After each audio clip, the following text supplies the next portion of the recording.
talking about suffering, নীরব দুঃখ। অনেকেই গৃহস্থালী সহিংসতার কারণে নীরব দুঃখ ভোগ করে। বছরের পর বছর ধরে সৃষ্ট মানসিক ও শারীরিক আঘাত দীর্ঘস্থায়ী মানসিক ক্ষতের সৃষ্টি করতে পারে, যা বেঁচে থাকা ব্যক্তির আত্মসম্মান, মানসিক স্বাস্থ্য এবং জীবনের সামগ্রিক গুণগত মানকে প্রভাবিত করে। Dealing with suffering. First, recognition. বেদনাকে দমন না করে আপনার ব্যথা ও কষ্টকে স্বীকার করে নেন। দুঃখ যে মানব অভিজ্ঞতার একটি স্বাভাবিক অংশ, এটাকে মেনে নেওয়াই নিরাময়ের প্রথম ধাপ হতে পারে। The idea is to find meaning and purpose. অর্থ উদ্দেশ্য খুঁজে বের করা। অনেকে তাদের দুঃখকে প্রবৃত্তি ও শিক্ষার পথে রূপান্তরিত করে, লেখা, শিল্প আর রিফ্লেক্টিভ প্র্যাকটিসের মাধ্যমে, যা ব্যথাকে একটি শক্তিশালী শিক্ষায় পরিণত করতে পারে। Triumf after trials.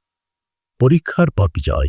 এই বাক্যাংশটি উল্লেখ করে যে গুরুত্বপূর্ণ চ্যালেঞ্জ, তা হলো কষ্ট বা ব্যথা অতিক্রম করার পর সাফল্য, বিজয় বা অগ্রগতি অর্জিত হয়।